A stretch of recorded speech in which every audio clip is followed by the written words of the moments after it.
इन lectures में आपको केवल प्योर लर्निंग कंटेंट मिलेगा, कोई इधर उधर की बातें नहीं, कोई कमेंट्स नहीं, कोई कुछ नहीं।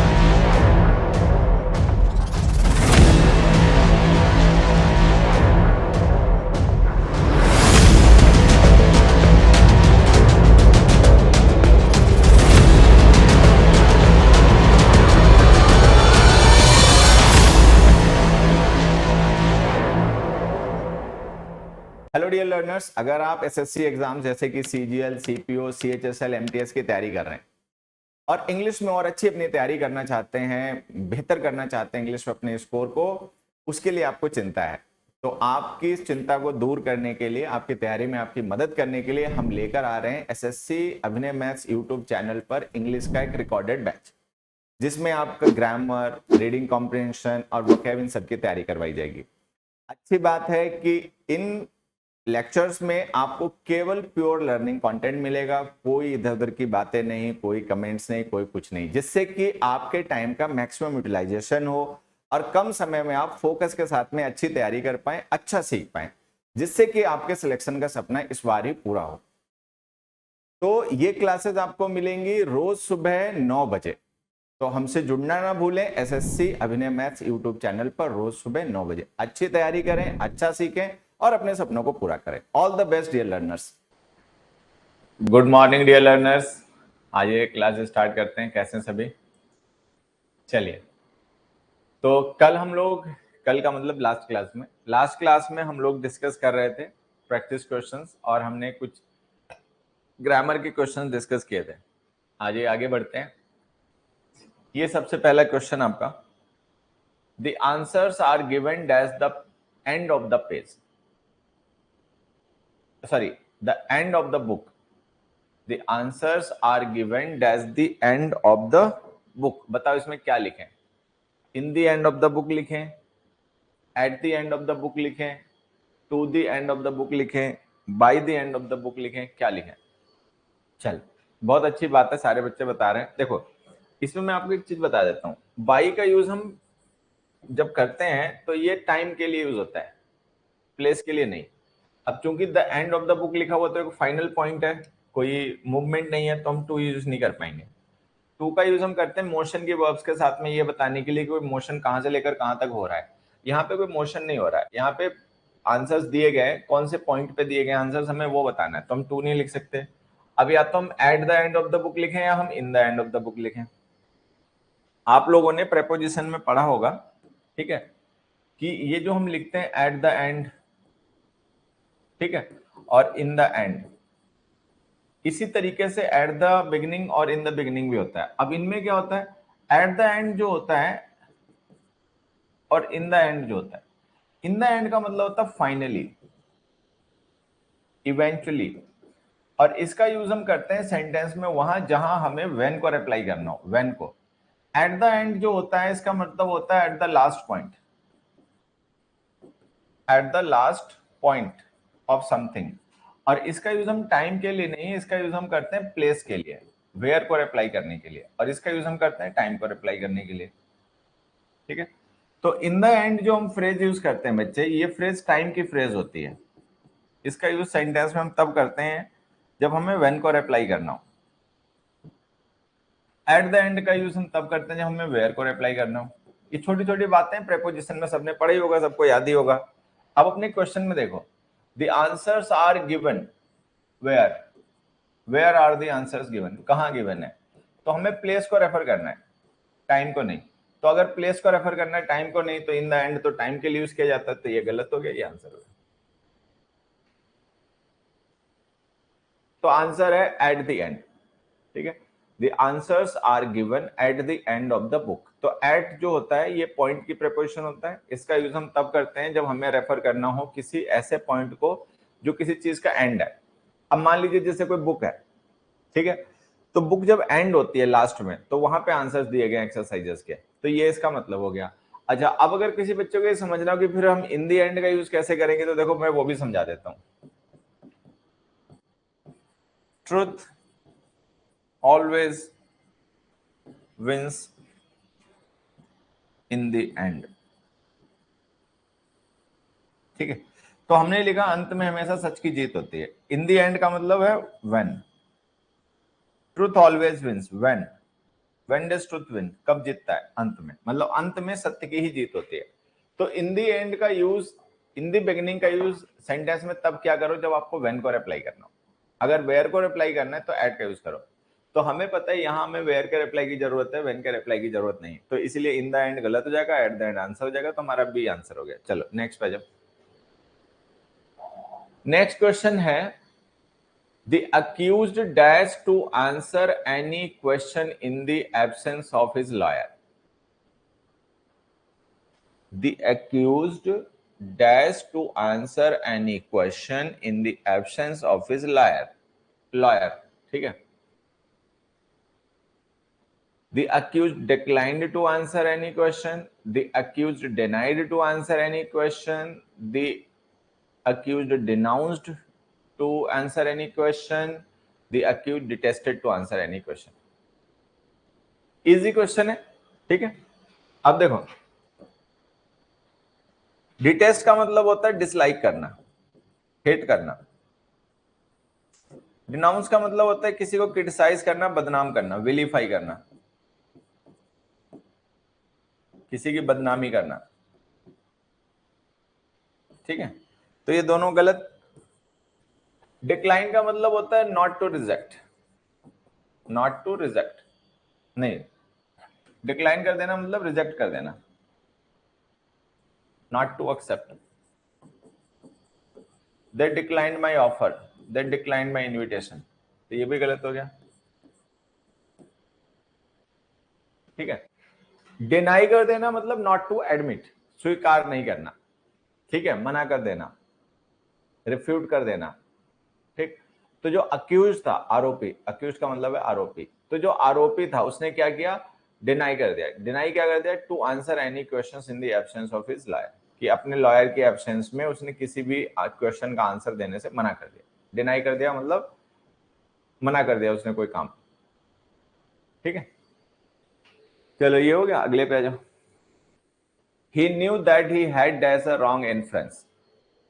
अब देखो यहाँ पे ये जो हमें ऑप्शन दिए गए, इनफर, डेराइव्ड, ड्रॉन, कंक्लूडेड, इनमें मैं एक चीज आपको बता दूं, ठीक। ये जो इन्फ्रेंस वर्ड है ना, इसके मीनिंग पे सब कुछ डिपेंड करेगा। इन्फ्रेंस का मतलब होता है कंक्लूजन,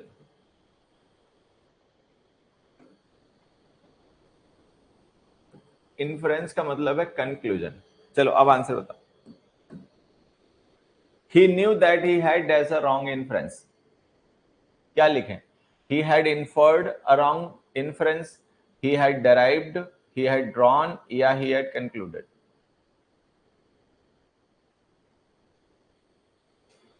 आंसर करें सभी लोग।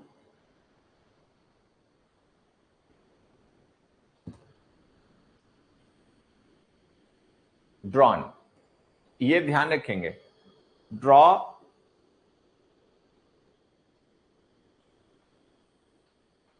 कंक्लूजन और इन्फ्रेंस, ठीक है। तो ड्रॉ का मतलब होता है निकालना, जैसे एक तो ड्रॉ का मतलब चित्रकारी करना होता है, जैसे ड्राइंग्स होती हैं, ठीक है। तो एक तो ड्रॉ का मतलब होता है बनाना, चित्रकारी करना, ठीक है। एक ड्रॉ का मतलब खींचना भी होता है, जैसे कुएं से पानी निकालने को क्या कहेंगे? Drawing water from the well, कुएं से पानी खींचना, निकालना। तो ड्रॉ का मतलब ये भी होता है। तो कंक्लूजन और इन्फ्रेंस जो वर्ड होते हैं, इनके साथ में ड्रॉ वर्ब का यूज क्या करो, ठीक है।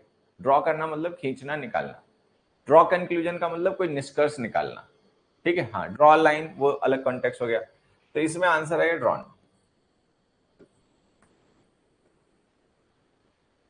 अगला देखो,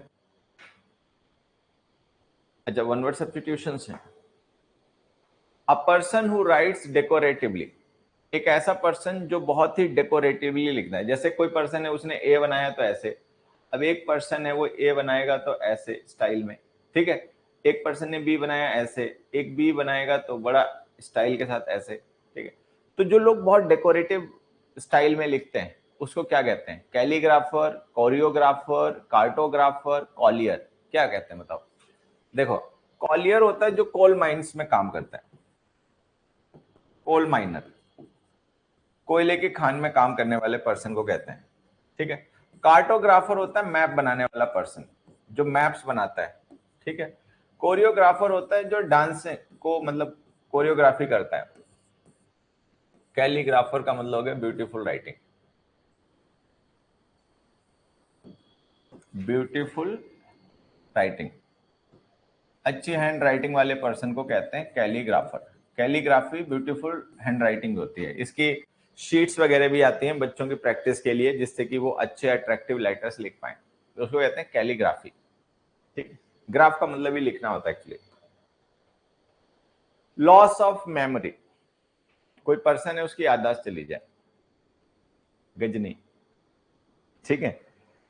मूवी होते थे ना पुरानी, जैसे अमिताभ बच्चन की, शशि कपूर की मूवीज होती थी, उनमें अक्सर ऐसा आता था कि एक्सीडेंट हो गया, ठीक है, एक्सीडेंट हो जाने से कार पलट गई, उसके अंदर जो बैठा था आदमी उसकी याददाश्त चली गई, उसको कुछ याद नहीं आ रहा कि मैं कौन हूं और बाकी ये लोग कौन है, तो इसको क्या कहते हैं?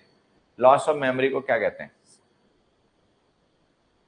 Ambrosia, amnesia, insomnia, forgetting. एक मिनट बच्चों, अब देखो ये फॉरगेटिंग तो हटा दो, ये तो खैर बेकार मीनिंग है। इंसोम्निया का मतलब होता है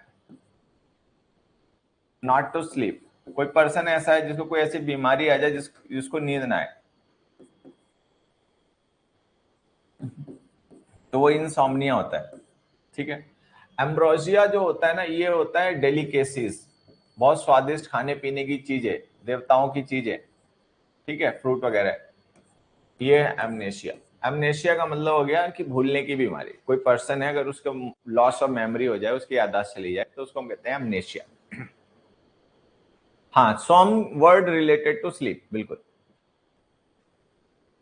हाँ, दोबारा चोट लगती थी तो याद आ भी जाती थी। नहीं, दोबारा चोट लगने से नहीं, उसको उस जगह पे ले जाते थे जहां पे वो पर्सन रहता था या काम करता था, फिर वो जगह देखकर, लोग देखकर धीरे धीरे, मतलब एक्टिंग दिखाते थे मूवीज में, तो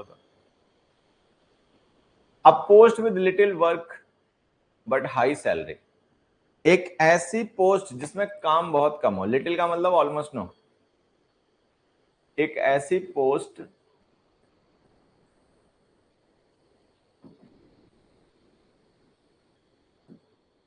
जिसपे काम कम हो लेकिन सैलरी हाई हो, तो उसे क्या कहते हैं? ठीक है, sinecure, honorary, trustee, director. Director का कोई ऐसा नहीं कि उसके काम कम होता है, डायरेक्टर की बड़ी हेडेक होती है, सारी जिम्मेदारी उसी की होती है, ठीक है, उसको बड़ी टेंशन होती है, ठीक है, तो वो तो हटा दो। फिर आगे ट्रस्टी, नहीं, ट्रस्टी में मुझे लगता है सारे ट्रस्टीज को सैलरी भी नहीं मिलती है, वो एक तरीके से ऑनररी जॉब होती है, ठीक है। हाँ, ऑनररी का मतलब होता है अवैतनिक, विदाउट पेमेंट, विदाउट रेम्यूनरेशन। अगर कोई पर्सन ऐसा है जिसको कोई पोस्ट दी गई है लेकिन वो मान सम्मान के लिए दी गई है, उसके लिए उसको कोई पेमेंट नहीं मिलती, तो वो ऑनररी हो गई। सिनेक्योर हमारा आंसर है, ठीक है। Sinecure is a post for which a person is paid very heavily but there is little work.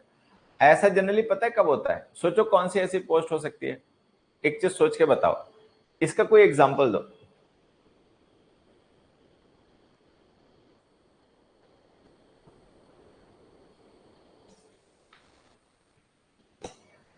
Sinecure का कोई एक एग्जांपल दो, कोई ऐसी पोस्ट बताओ जिसमें काम ना के बराबर हो, पेमेंट बड़ी अच्छी आ जाती है। सोचो कहां होती है ऐसी post?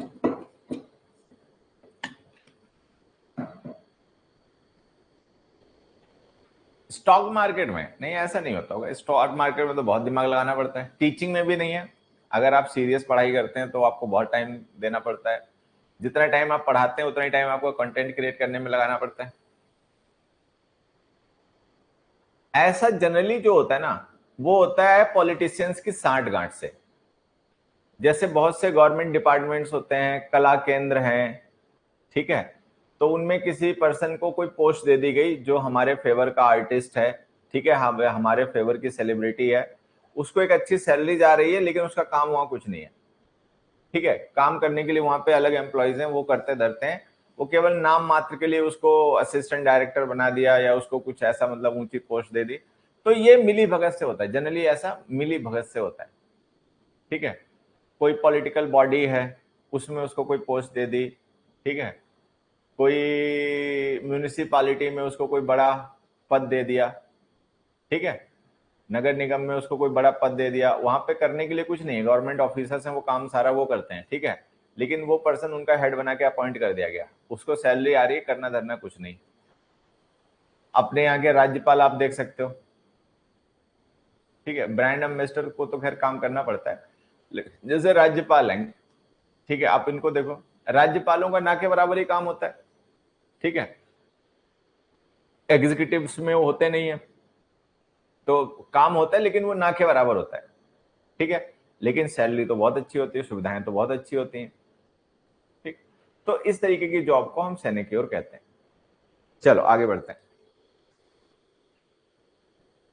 Synonyms, concur, concur, sorry, CONCUR, agree, admit, incur, defeat. क्या मतलब होता है इसका? मतलब होता है किसी को हरा देना, कोई नुकसान सहना, किसी बात को मान लेना या एग्री हो जाना। बताओ सिनोनिम बताओ। कनकर का मतलब क्या है? मैं इसमें ना उन बच्चों को ढूंढ रहा हूं जो डिफीट लिख रहे हैं, डिफीट वाले बच्चे मैं उनको ढूंढ रहा हूं, कौन कौन है। देखो बच्चों मैं बताता हूं होता क्या है। ये दो वर्ड होते हैं,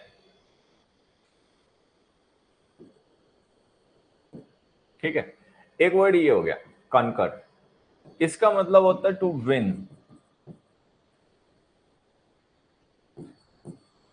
टू बी विक्टोरियस, विजयी होना, जीत लेना किसी को, ठीक है, ये एक अलग वर्ड है। यहां पे जो वर्ड हमने लिखा है कंकर, ठीक है, उसका मतलब होता है एग्री होना। कंकर करना मतलब असेंट, एक्सीड, इसका मतलब सहमत होना होता है, तो इसका मतलब ये है एग्री होना, ठीक है। तो ये दो वर्ड हो गए, एक हो गया CONQUER और एक हो गया CONCUR, कंकर और कॉन्कर, ठीक है। जैसे आपने पढ़ा होगा कॉन्करर, कॉन्करर का मतलब क्या हो गया? विक्टर, विजेता, जो विजयी हुआ।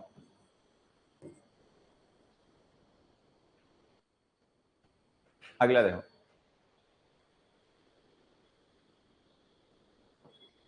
कैटास्ट्रॉफी।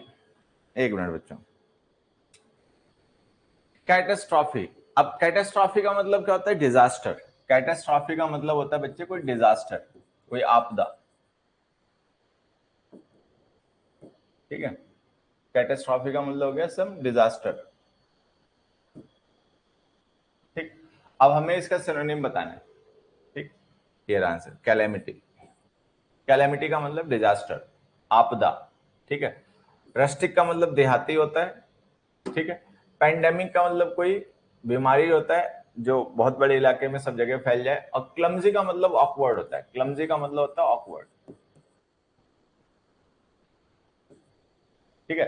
कोई पर्सन है जैसे चल रहा है और चलते चलते उसने किसी चीज में उसका हाथ लग गया और वो चीज गिर के टूट गई, क्लमजी पर्सन।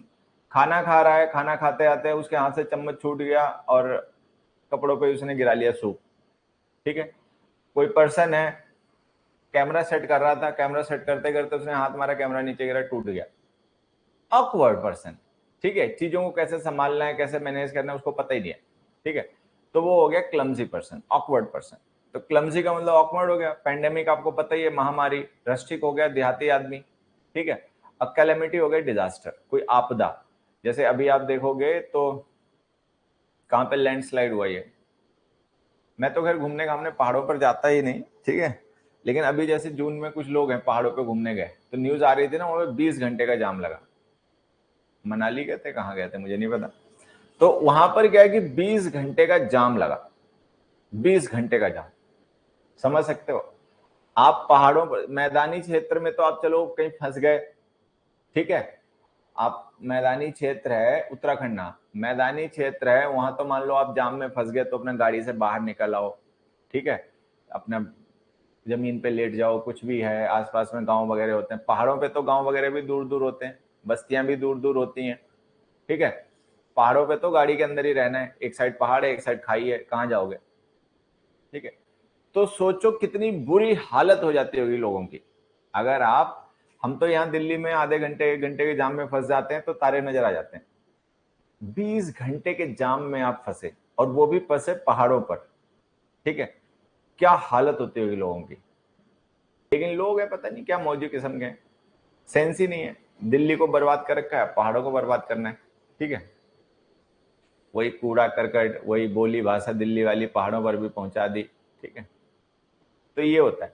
तो कैटेस्ट्रॉफिक का मतलब आपदा, तो जैसे वहां पे कोई लैंडस्लाइड हो गया या कुछ ऐसा हो गया, बादल फट गए, तो उसकी वजह से कोई ऐसी दुर्घटना हो गई, लग गए जाम वहां पे। अगले पे आ जाओ।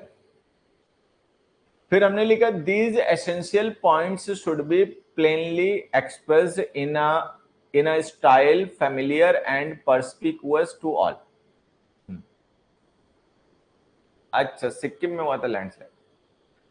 तो अब हमने लिखा दीज एसेंशियल पॉइंट्स, एसेंशियल का मतलब इंपॉर्टेंट, ठीक है, these essential points should be plainly expert, plainly का मतलब स्पष्टता के साथ में इनको व्यक्त करना चाहिए, in a style familiar and perspicuous to all, एक ऐसे स्टाइल में जो सबको परिचित हो, ठीक है, और सबको समझ में आ जाए। परस्पिक्यूअस, परस्पिक्यूअस का मतलब होता है ल्यूसिड, परस्पिक्यूअस वर्ड जो होता है ना बच्चे, इसका मतलब आप मान के चलेंगे ल्यूसिड, स्पष्ट, क्लियर, समझ में आ जाए, मतलब ऐसा अंडरस्टैंडेबल।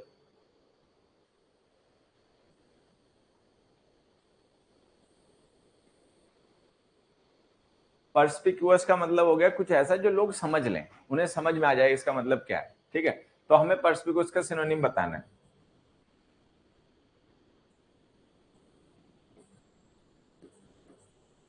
अनएम्बिगुअस, देखो एम्बिगुअस वर्ड जो होता है इसका मतलब आप सभी जानते होंगे। एम्बिगुअस वर्ड जो होता है इसका मतलब होता है अस्पष्ट, हिंदी में इसका मतलब अस्पष्ट होता है। इंग्लिश में देखें तो अनक्लियर हो गया, वेग हो गया, इम्प्लिसिट हो गया, ठीक है, इक्विवोकल हो गया, ये हो गया। तो एम्बिगुअस का मतलब होता है विच इज नॉट क्लियर, जो स्पष्ट नहीं है, वेग है, ठीक है, ड्यूबियस है, अस्पष्ट है, ऑब्सक्योर है, ठीक। अनएम्बिगुअस का मतलब हो जाएगा क्लियर, ठीक है, ऑब्वियस।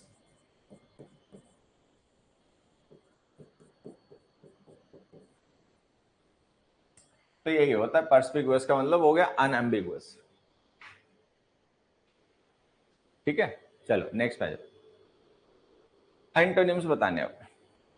नेग्लिजेंट, अब नेग्लिजेंट का एंटोनिम बताना है। Inattentive, imprudent, insignificant, careful. अब नेग्लिजेंट पर्सन कौन होता है? जो प्रॉपर ध्यान नहीं रखता। नेग्लिजेंट पर्सन वो होता है जो अपने काम में पूरा ध्यान नहीं रखता। एक तरीके से आप कहो तो नेग्लिजेंट पर्सन जो होता है वो केयरलेस पर्सन होता है। नेग्लिजेंट पर्सन कैसा पर्सन होता है? केयरलेस पर्सन होता है, लापरवाह इंसान, ठीक है। तो अगर हम देखें तो इनअटेंटिव इसका सिनोनिम हो सकता है, लेकिन हमें तो एंटोनिम बताना है, तो ये गलत। इम्प्रूडेंट का मतलब जो वाइज नहीं है। इनसिग्निफिकेंट का मतलब अनइम्पॉर्टेंट। इनसिग्निफिकेंट का मतलब नॉट इंपॉर्टेंट, कुछ ऐसा जो महत्व का नहीं है। पेटी, ट्रिवियल, ठीक है। हाँ, तो इनसिग्निफिकेंट का मतलब इट इज नॉट इंपॉर्टेंट। तो आंसर हमारा क्या हो गया? केयरफुल। एंटोनिम हो गया ये, ठीक है। तो नेग्लिजेंट का मतलब हो गया जो अपने काम में बहुत लापरवाही करता है, जो लापरवाह है, केयरलेस है, और उसका एंटोनिम हो गया careful. His good looks are his greatest vanity. उसके जो अच्छे लुक्स हैं, मतलब जो उसका मतलब लुक है उसका, ठीक है, सुंदर लुक जो है, वो उसकी सबसे बड़ी वैनिटी है, वैनिटी। अब वैनिटी का हमें एंटोनिम बताना है, सिनोनिम नहीं बताना, वैनिटी का एंटोनिम बताना है। बताओ वैनिटी का मतलब समझते हैं आप? देखो वैनिटी का मतलब होता है घमंड को क्या कहेंगे, प्राइड कह सकते हो आप, गर्व,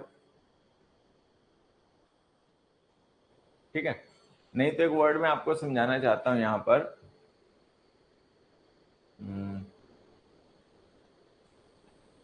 क्या कहते हैं उसको, अरे एक वर्ड होता है ना, क्या नाम, VAIN, वेन, एक ये वर्ड होता है, ये एडजेक्टिव होता है, ठीक है। और एक होता है VEIN, वेन, ठीक है।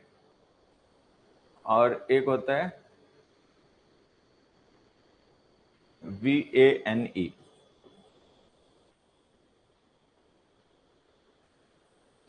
Noun, noun,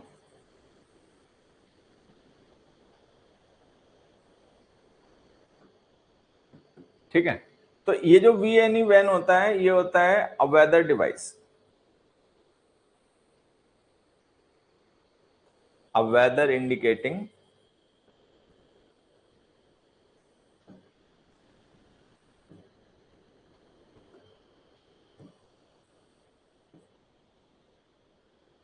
device. VEIN vain जो होता है, इसका मतलब होता है अबॉर्टिव, अनप्रोडक्टिव,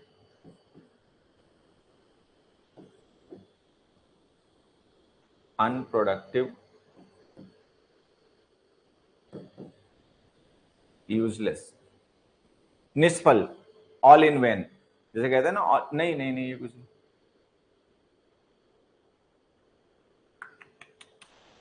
ब्लड वेसल होती है, गलती हो गई मेरे से, हो गई। इसका मतलब होता है ब्लड वेसल,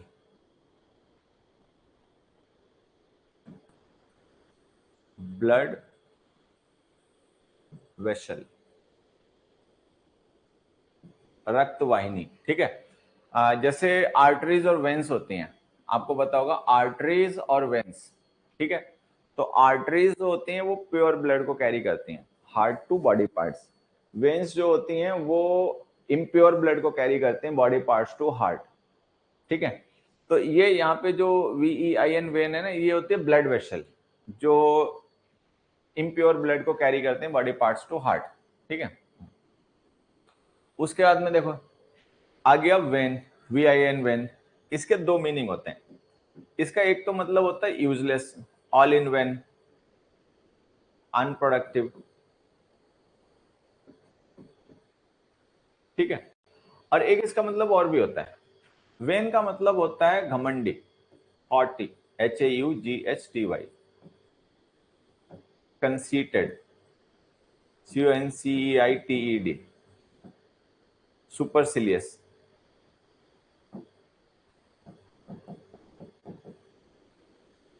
ठीक है, एरोगेंट,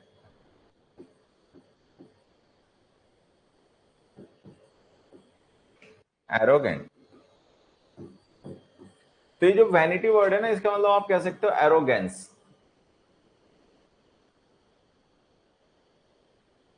वैनिटी का मतलब एरोगेंस हो गया।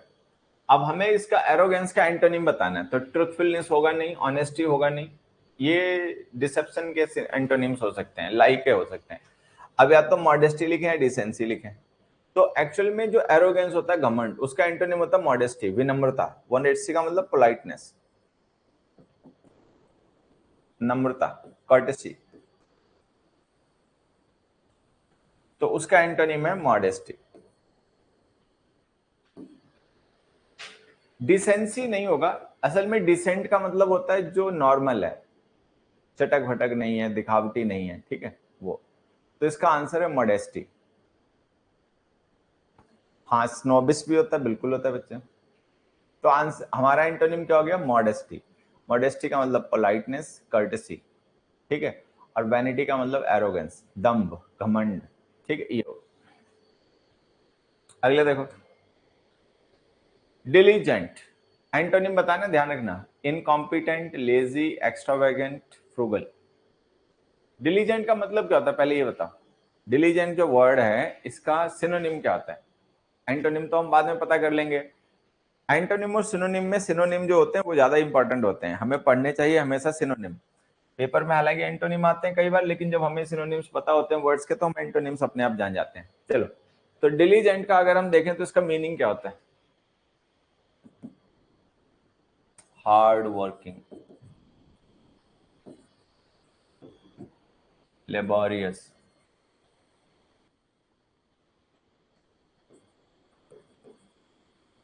ऐसे, ये इसके मतलब होता है। अब हमें इसका एंटोनिम बताना है, लेजी। लेजी का मतलब लेकेडाइस्कल,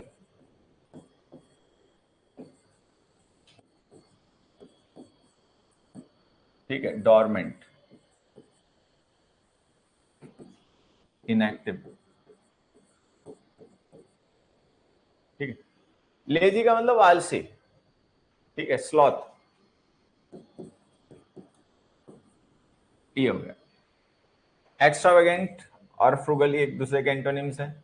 इनकॉम्पिटेंट का उससे कोई लेन देन नहीं, तो आंसर हो गया लेजी। हाँ, इंडस्ट्रियस कह सकते हो, डिलीजेंट का मतलब इंडस्ट्रियस, परिश्रमी।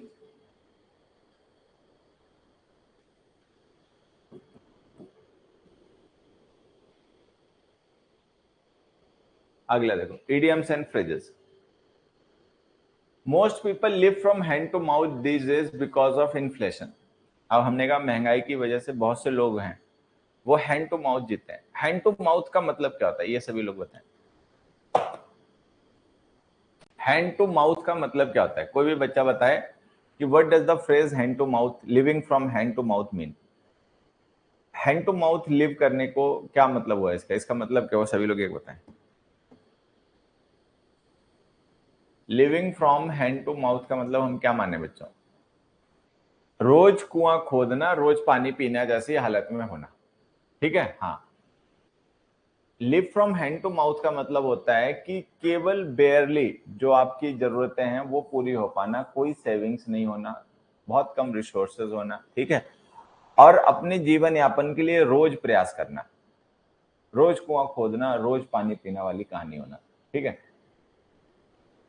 हाँ, whatever earn gets spend for daily necessity, तो इसको कहते हैं मतलब मुश्किल हालातों में जीना।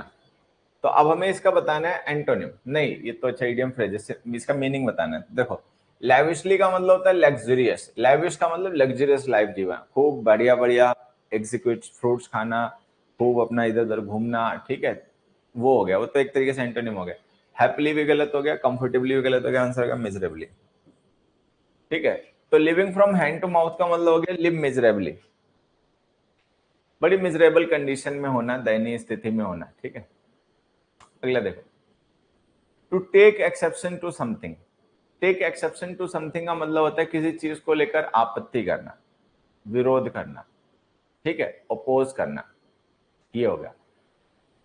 To make exception to something, ठीक है, to object, to suggest, to hear carefully, to offer excuses, ठीक है।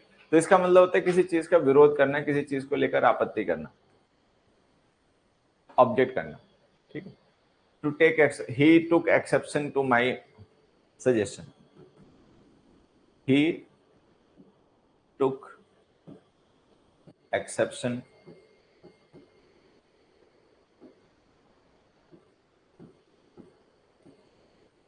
To that proposal.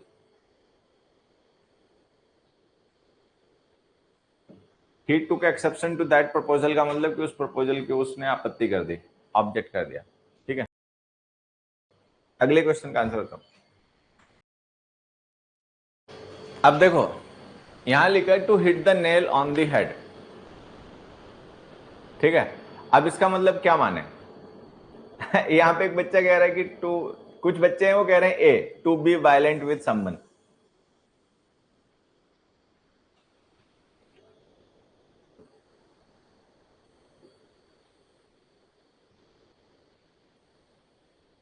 ये किसी ने मूवी देखी है ये वाली? इंडोनेशियन मूवी, अगर मुझे सही से याद हो, इंडोनेशिया की मूवी है, एक मूवी है।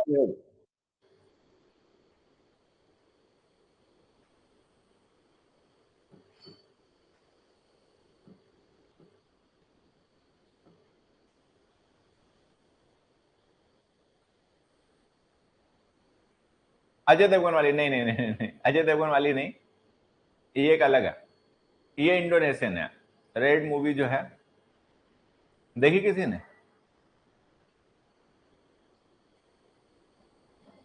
अमेजन प्राइम पे थी पहले। Starting to end only fighting है उसमें। जिनको एक्शन मूवीज पसंद है, हॉलीवुड की नहीं है, इंडोनेशिया की है, जिनको एक्शन मूवीज पसंद है, 2 पार्ट में ये मूवी, रेड और पार्ट 2 इसका है। कहानी स्टार्ट होने के 5 मिनट बाद एक्शन स्टार्ट हो जाता है, फिर पूरी मूवी पर एक्शन ही चलता रहता है, मतलब वायलेंट है। टॉय जू एक्टर, हाँ। तो मतलब बहुत ही ज्यादा वायलेंट मूवी है ये भी, और इसका जो पार्ट 2 है ये भी। रामा नाम होता है एक्टर का नाम, उसमें जो कैरेक्टर नेम है हीरो का वो रामा है, ठीक है। एक्टर पुलिस होता है, हाँ वही है। गुंडों की बिल्डिंग में चला जाता है, वहां पे जाके फंस जाता है। तो उसमें आपने देखा होगा कि जो उसमें मेन विलेन है वो वेपन के जैसे हथौड़ी को यूज करता है और हथौड़ी से मार डालता है जिसको उसे मारना। बहुत ही वायलेंट मूवी है, बच्चों के साथ में मत देखना, ठीक है। वायलेंस बहुत ज्यादा है, एक्शन सीक्वेंसेस बहुत अच्छे हैं, ठीक है। तो अब एक बच्चे ने लिखा कि इसका आंसर है ए, तो इसने समझ लिया to hit the nail on the head का मतलब कि आदमी का सर। हेड नेल का मतलब ये नहीं है, यहाँ पे हेड का मतलब कुछ और है बच्चे। हेड का मतलब इसमें ये है, जैसे कोई नेल का मतलब है इसमें कील। नेल का मतलब नाखून नहीं है, कील है। जैसे कोई कील होती है ना, तो आपने देखा होगा वो ऐसे होती है, ठीक। तो नेल होती है, ठीक। तो वो इस तरीके से होती है,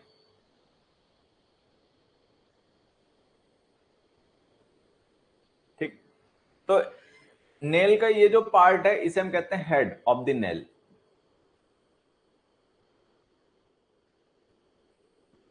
और इसे हम कहते हैं पॉइंट। जैसे दीवार में हमें कील ठोकनी होती है, तो जो पॉइंट टाइप होता है, जो पॉइंट पार्ट होता है कील का, उसको हम दीवार में लगाते हैं, और जो हेड पार्ट होता है उस पर हम हैमर से हिट करते हैं। ऐसे ही होता है ना। अब यहाँ पे जो बच्चे हेड का मतलब समझ रहे हैं इंसान का सर, वो गलत मीनिंग कन्वे कर रहे हैं, ठीक। Hit the nail on the head का मतलब ये होता है कि जैसे आपको कोई कील ठोकनी है, तो अगर आप उसको हेड पे हिट करोगे तो काम होगा। इधर उधर मार लोगे अपनी उंगली पे, मतलब हथौड़ी मार लोगे तो कील तो ठुकेगी नहीं, ठीक है, अपना और काम खराब कर लोगे। तो hit the nail on the head का मतलब ये होता है। अब अगर आपको ये कॉन्टेक्स्ट समझ में आ गया जो मैंने समझाया है, बता दो आंसर। अब तो आंसर बता ही दो, अब तो क्या बचा, तो कुछ बचा ही नहीं। Hit the nail on the head idiom का मतलब क्या हो सकता है?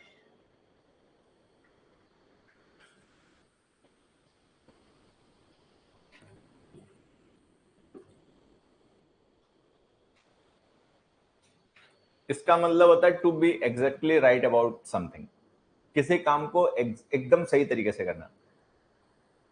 Hit the nail on the head, जैसे आपने देखा होगा टीवी डिबेट होती है कई बार। टीवी डिबेट में जो डिफरेंट पॉलिटिकल पार्टीज के स्पोक्स पर्सन आए होते हैं, उनमें से कोई कोई पर्सन ऐसा होता है जो बड़ी मतलब सटीक बात कह देता है, मौके पर ऐसी सटीक बात कह देता है कि सब मतलब फिर किसी के पास जवाब नहीं बचता। तो इसको कहते हैं hitting the nail on the head. Hitting the nail on the head का मतलब होता है कि कोई ऐसा काम या कोई ऐसी बात कह देना जो एग्जैक्टली करेक्ट हो, फिर कोई पर्सन के पास कोई मतलब इफ बटी ना बचे, तो इसको कहते हैं hitting the nail on the head. Hindi में इसके लिए कोई मुहावरा होता है क्या? हुँ? हिंदी में इसके लिए कोई मुहावरा होता है इस सिचुएशन के लिए, hitting the nail on the head? हाँ, तो ये अपना ध्यान रखना है, hitting the nail on the head का मतलब ये होता है एग्जैक्ट काम करना जिसकी जरूरत हो वही, कुछ ऐसा कह देने, कुछ ऐसा कर देना जो एकदम सही हो। फिर अगला देखो, put across his ideas to minister. Phrasal verb है कि अपने आइडियाज को, ठीक है, पुट अक्रॉस करना। तो पुट अक्रॉस करना मतलब कन्वे करना होता है। पुट अक्रॉस करने का मतलब होता है कन्वे करना,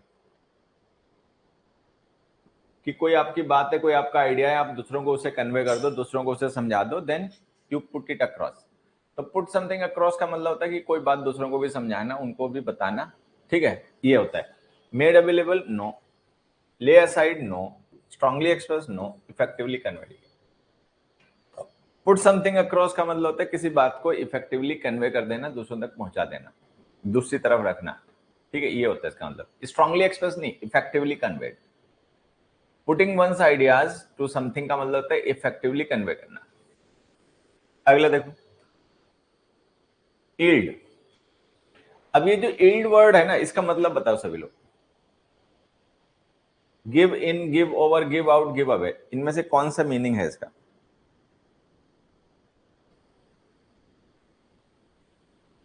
देखो मैं बता देता हूँ, सारे बच्चे ध्यान रखेंगे। ये जो ईल्ड वर्ड है ना बच्चे,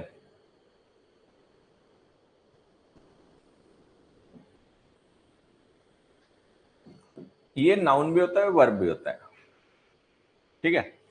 जब ये नाउन होता है तो इसका मतलब होता है प्रोड्यूस।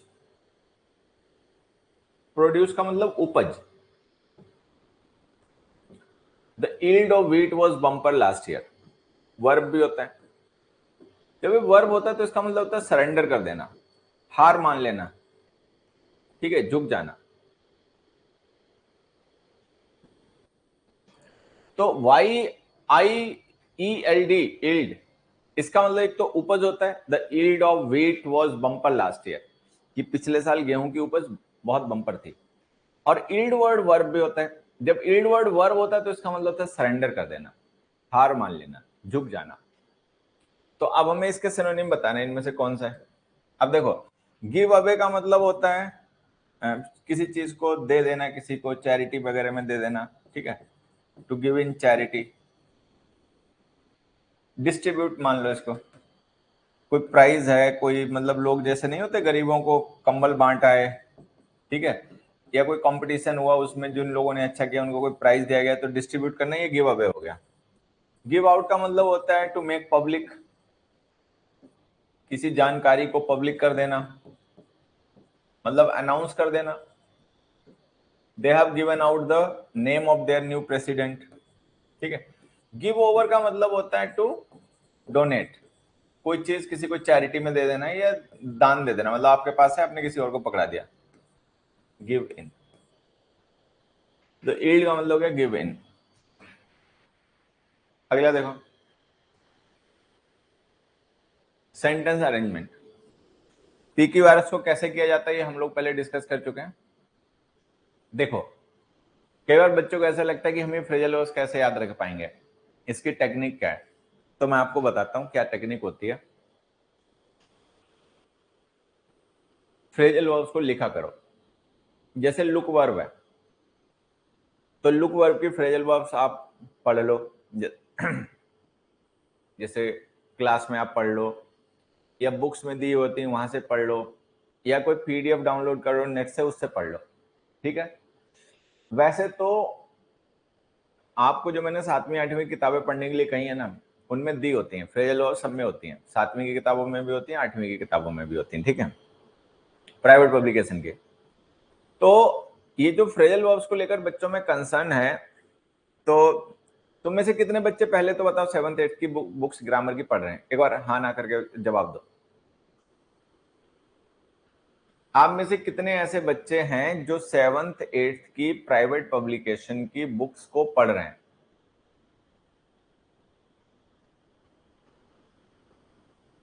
बच्चे पढ़ते नहीं, करें क्या? इनको अच्छी बात बताओ, इनको समझ में नहीं आती, ठीक है। जिस चीज से इन्हें फायदा होगा, जिससे इनका भला होगा, वो ये बच्चों को समझ में नहीं आता, उन्हें अच्छे नहीं लगता। उन्हें बेवकूफ बनाओ, उल्टी सीधी बातें करो तो उनको बड़ी अच्छी लगती है, ठीक है। उनको मीठी गोली दो, ठीक है, प्यार की इमोशनल बातें करो, मम्मी पापा की बातें करो, सपनों की बातें करो, ठीक है, सपने पूरे हो जाएंगे, माँ बाप की जिंदगी बदल जाएगी, फलाना ढिमकाना की बातें करो, बड़ी अच्छी लगती हैं। और इनसे कहो कि भैया ऐसा करने से फायदा होगा, ऐसा करो तो सुधार होगा, ये सब करते नहीं है, ठीक है। आदमी को बेवकूफ बनाओ, आदमी बहुत राजी बेवकूफ बनने के लिए। आदमी को समझदार बनाना चाहो, उसके लिए उसको सलाह दो, वो समझदार बन के राजी नहीं। ये ऐसी उल्टी दुनिया चल रही है आजकल कि लोगों को अच्छी बात बताओ, सही बात बताओ, उनको समझ में नहीं आती। उल्टी बात बताओ, बेढंग की बात बताओ, ठीक है, बेवकूफ बनाओ, उनको बड़ी जल्दी समझ में आ जाता है, बड़ा अच्छा लगता है, ठीक है। तो जो मैं आपसे कहता हूं कि 7वीं 8वीं की प्राइवेट पब्लिकेशन की बुक्स पढ़ा करो, तो उन बुक्स में तुम देखोगे ना तो भरमार वोकैब होती है, भरमार एक्सरसाइजेस होती हैं, उनमें ईडियम्स भी होते हैं, वन वर्ड सब्स्टिट्यूशंस भी होते हैं, फ्रेजल वर्ब्स भी होती हैं, ठीक है, इंपॉर्टेंट एंटोनिम सिनोनिम्स भी होते हैं। तो अभी जैसे कोई बच्चा पूछ रहा है कि भाई हमें आप सर सोर्स बता दो कि हम फ्रेजल वर्ब्स का सोर्स कहां से पढ़ें, ठीक है, और हम क्या नाम कैसे याद करें, तो कहां से पढ़ें उसका तो आंसर मैंने आपको बता दिया पहले, 7वीं 8वीं की इंग्लिश की किताबें पढ़ लो। अगर आपको लगता है कि 7वीं 8वीं वाला लेवल अभी आपका नहीं है, उन किताबों को आप पढ़ते हो तो आप समझ नहीं पाते हो, पूरा बहुत टाइम लगता है, तो आप छठी से शुरुआत कर दो, 6th क्लास की पढ़ लो, 6th के नीचे तो मत ही जाना, फिर तो कोई मतलब नहीं पढ़ने का, ठीक है। तो आप 6th की क्लास से शुरुआत कर सकते हो, 6th की पढ़ लो, फिर 7th 8th पे आ जाना। अगर आपको लगता है ये 7th 8th की बुक्स तो कोई खास नहीं है, ये तो हमें आता जाता है, ठीक है, तो आप रेन एंड मार्टिन ले लो, हाई स्कूल इंग्लिश ग्रामर आती है ना, रेन एंड मार्टिन की आप वो ले लो। कुल मिला के बस इतने में ही रहना है, 6 से स्टार्ट करके रेन एंड मार्टिन तक जाना है, ना उसके पार जाना है, ना 6 से पीछे जाना है, 6 से पीछे नहीं जाना है, रेन एंड मार्टिन से आगे नहीं जाना है, ठीक है। तो अगर आप इन बुक्स से जो मैं आपको बता रहा हूं पढ़ेंगे तो सारी इंपॉर्टेंट फ्रेजल वर्ब्स आपकी कवर हो जाएंगी। अब अगर आप नेट से डाउनलोड करेंगे कि लाओ हम नेट से पीडीएफ डाउनलोड करके फ्रेजल वर्ब्स पढ़ लेते हैं, तो नेट से जो पीडीएफ मिलते हैं ना, उनमें कई बार क्या होता है कि कुछ ऐसे पीडीएफ आपको मिलेंगे उनमें बहुत ज्यादा अननेसेसरली जो नहीं यूज में आने वाली फ्रेजल वर्ब्स हैं वो भी लिखी हुई हैं, तो फिर बच्चा सोचता है अरे इतनी तो हमसे नहीं हो पाएंगे, तो 500 है, इतनी थोड़ी हम याद कर पाएंगे, फिर छोड़ देता है, एक भी नहीं पढ़ता। तो आप ना फ्रेजल वर्ब्स का एक काम करना, नेट से पीडीएफ मत डाउनलोड करना, फ्रेजल वर्ब्स को आप 7वीं 8वीं की बुक से या रेन एंड मार्टिन की बुक से पढ़ो, ठीक है। मान लो आपका कोई जानकार है, उसके पास रेन एंड मार्टिन बुक है, आपके पास नहीं है, और आप नहीं खरीदना चाहते हो रेन एंड मार्टिन बुक, आपको पैसे की कुछ ऐसी दिक्कत है, ठीक है, तो आप एक काम करो, उस पर्सन से रेन एंड मार्टिन बुक ले लो, ठीक है, और उसमें जो फ्रेजल वर्ब वाला पार्ट है, जो फ्रेजल वर्ब वाला पार्ट है उसकी कहीं से फोटोकॉपी करवा लो, फोटोकॉपी करवा लोगे तो सस्ते में काम हो जाएगा, उससे पढ़ लो। तो एक तो ये हो गया कि सोर्स फ्रेजल वर्ब्स का कहां से यूज करें, तो 7वीं 8वीं की किताबें और रेन एंड मार्टिन, बस, इससे ज्यादा नहीं, कम भी नहीं इससे। तो उनमें जितनी आपको फ्रेजल वर्ब्स मिल जाए वो पढ़ लो, एक चीज। दूसरी चीज क्या करनी है, अब बात रहेगी कि भाई याद कैसे होंगी, तो याद करने का तरीका तो ये कि आप उनको रिवाइज करो, लिख के देखो। जैसे लुक वर्ब की फ्रेजल वर्ब है, तो लुक वर्ब की 8-10 फ्रेजल वर्ब्स होती हैं इंपॉर्टेंट, ठीक है, उनको अपना लिख के देख लो, एक बार याद कर लो किसी बुक से, अब बाद में अपने आप बिना देखे लिखने की कोशिश करो कि आपको कितनी याद रह गई।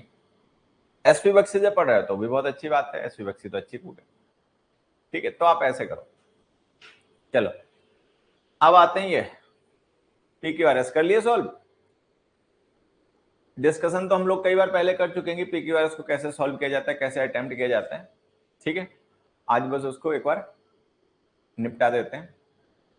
आंसर बता देना, मैं भी आंसर बता दूंगा, नहीं समझ में आएगा तो पूछ लेना। चलो एक बार सभी लोग पढ़ो, मैं भी पढ़ लेता हूं तब तक। On the basis of experiments with rats, health experts here say that exercise more and consume vitamins, they will live up to 100 years or more if humans eat less.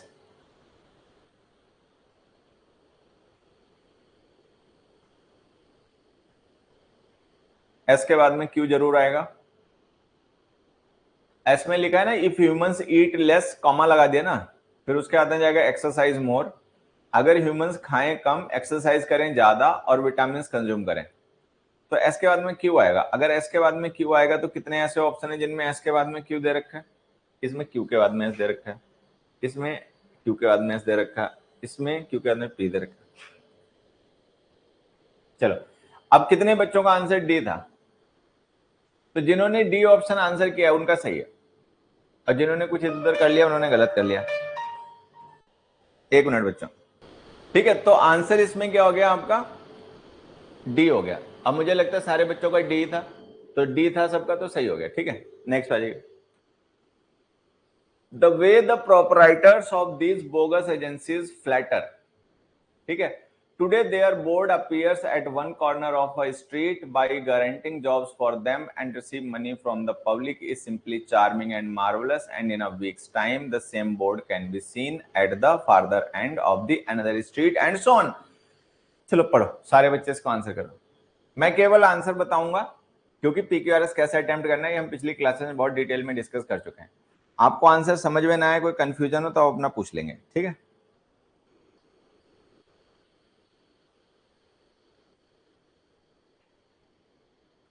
P जो है वो 6 वाले पार्ट से पहले आएगा। Today their board appears at one corner of a street and in a week's time the same board can be seen at the farther end of another street and so on. आज वो इधर दिखाई पड़ रहे हैं, उनका board इधर लगा है, ठीक है, स्ट्रीट के, कल वो दूसरी तरफ दिखाई पड़ेंगे, ठीक है।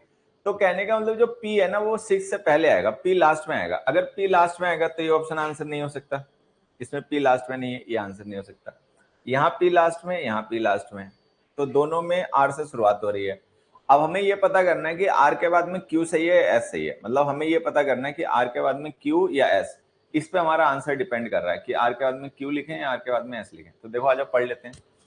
The way the proprietors of these bogus agencies flatter and receive money from the public, अब Q और S पर, by guaranteeing jobs for them is simply charming and marvelous।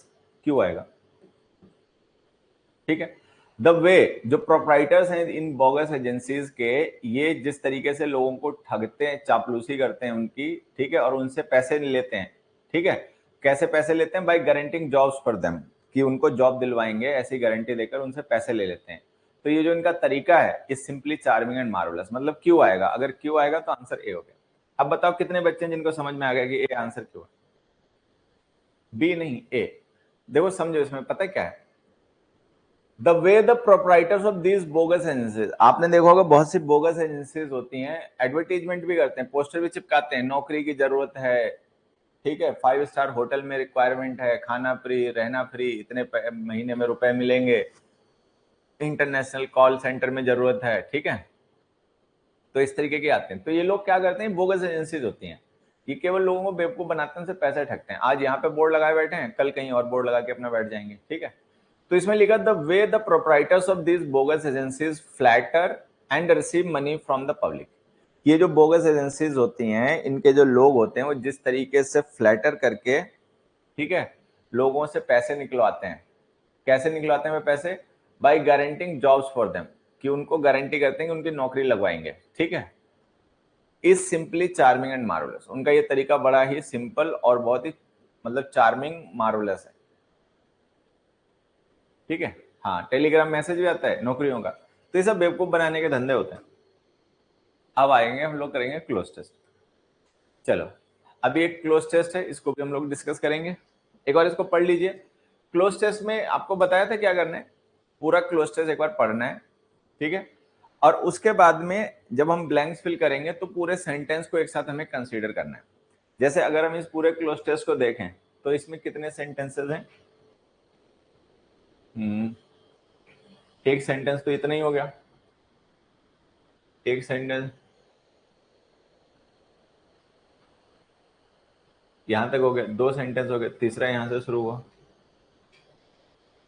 यहां तक हो गया, चौथा यहां से शुरू हुआ,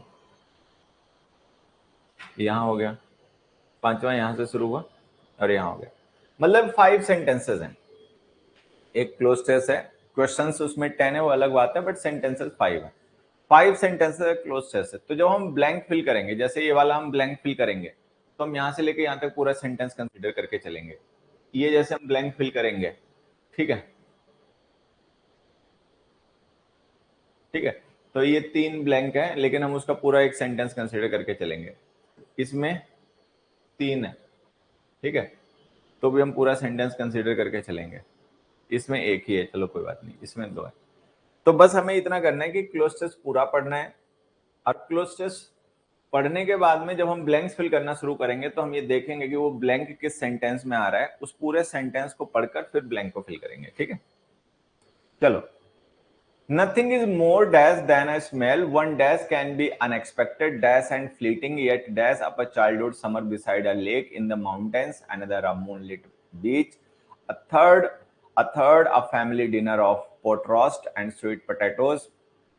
Smells detonate softly in our dash like landmines under the weedy mass of years, hit a tripwire of smell and memories, dash all at once, a dash vision out of the undergrowth. पढ़ लिया? समझ में आया कुछ? एक हल्का हल्का सा आइडिया आपको मिलेगा।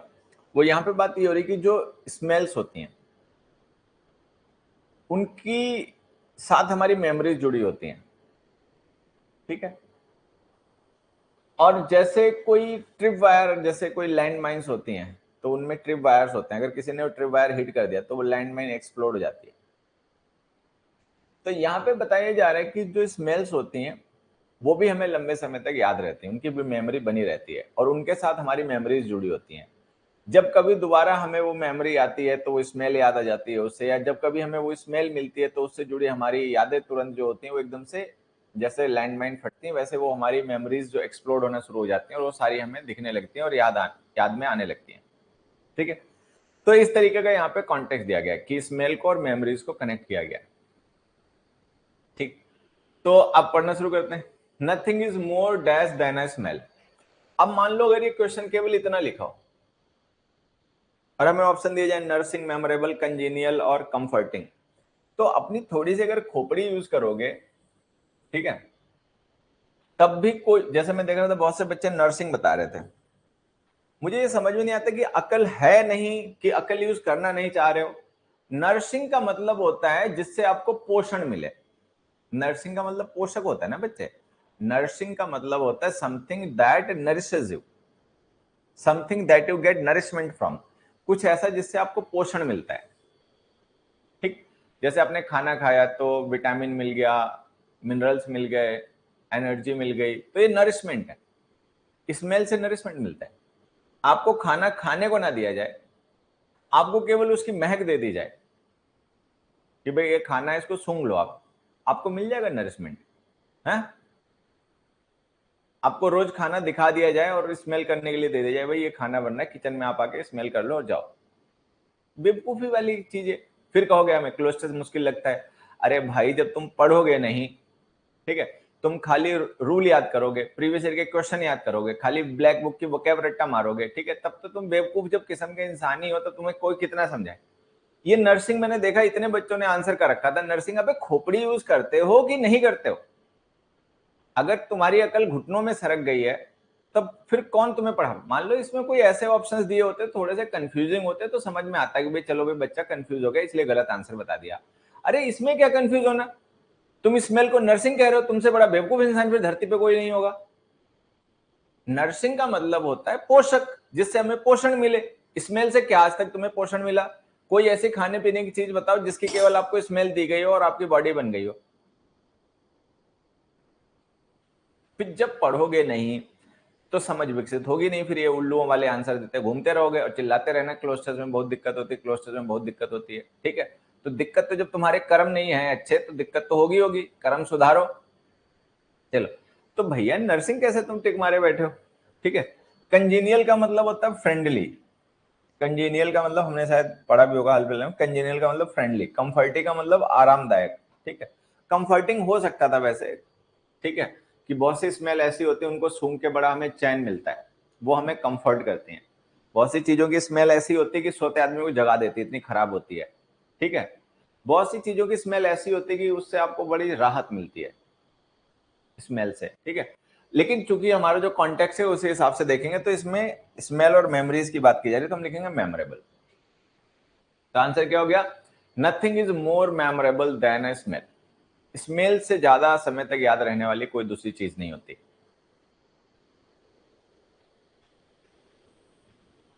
One dash can be unexpected.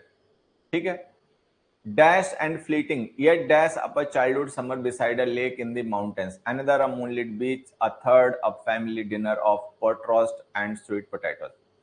अब हमने लिखा one dash can be unexpected. What one? Scent, aroma, vision, emotion. तो हमें पता है स्मेल की बात हो रही है तो विजन आएगा नहीं, इमोशन आएगा नहीं. अरोमा का यूज किया जाता है फूड के लिए. टेस्टी जो फूड की स्मेल होती है उसको अरोमा कहा जाता है. और सेंट का मतलब होता है किसी भी तरीके की स्मेल. सेंट का मतलब कैसी भी महक. ठीक है, तो इसमें आएगा scent. One scent can be unexpected. एक ऐसी भी महक हो सकती है जो अनएक्सपेक्टेड हो. ठीक है, कि आपने कभी एक्सपेक्ट ना की हो, ऐसी कोई आपको महक मिल गई जो आपने पहले कभी एक्सपेक्ट नहीं करी थी. डैश एंड फ्लीटिंग, जो कि फ्लीटिंग का मतलब होता है जल्दी से खत्म होने वाली. अब हमें फ्लीटिंग जो एडजेक्टिव है ना, इसके साथ एंड से एक और एडजेक्टिव जोड़ना है. ये एडजेक्टिव 2 है. अब यहां पे हमें एडजेक्टिव 1 लिखना है. दोनों एडजेक्टिव एंड से जोड़े जाएंगे. तो फ्लीटिंग का मतलब होता है दैट पासेस अवे सून, जो बहुत जल्दी से बीत जाए. अब एंड कंजंक्शन है तो उसी के जैसे मीनिंग कन्वे करने वाले हमें कोई दूसरा एडजेक्टिव यहां पे जोड़ना है. तो क्या लिखें? डिजायरेबल लिखें, मोमेंट्री लिखें, लास्टिंग लिखें, चेरिशिंग लिखें. तो आंसर जाएगा मोमेंट्री. Momentary and fleeting.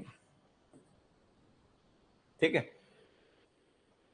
कोई आपकी जो सेंट है, कोई महक है, वो अनएक्सपेक्टेड हो सकती है. कोई महक जो है वो टेम्पररी एंड फ्लीटिंग हो सकती है. ऐसी हो सकती है वो बहुत मोमेंट्री हो, थोड़े समय के लिए वो महक आई फिर बंद हो गई.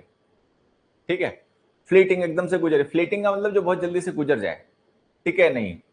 ठीक है, रुके नहीं. येट, येट का मतलब फिर भी. अब हमें कुछ ऐसा बताना है जो कॉन्ट्रास्टिंग होगा. Yet conjure, concoct, build, establish a childhood summer beside a lake in the mountains.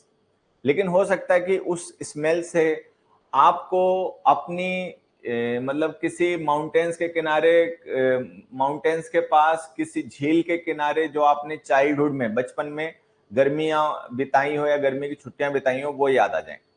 तो क्या कहा जा रहा है कि ऐसा हो सकता है कि कोई आपको एकदम से ऐसी स्मेल आ जाए जो अनएक्सपेक्टेड हो. ठीक है, और वो बहुत तेजी से गुजर जाए. लेकिन क्या हो, उस स्मेल की वजह से आपको अपने बचपन में गर्मियों में किसी पहाड़ के किनारे, झील के किनारे बिताए गए दिन याद आ जाए.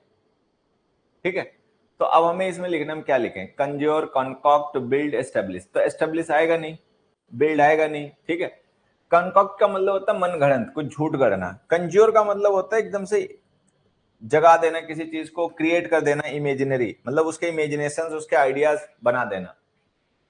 तो कंज्योर कर देना मतलब मेंटली किसी चीज की इमेज बना देना. ठीक है, किसी चीज को मतलब आपके दिमाग में ले आना. जादू नहीं होता, जैसे जादू कर देते हैं तो एकदम से दिख जाता है, चित्र सा बन जाता है, वैसे.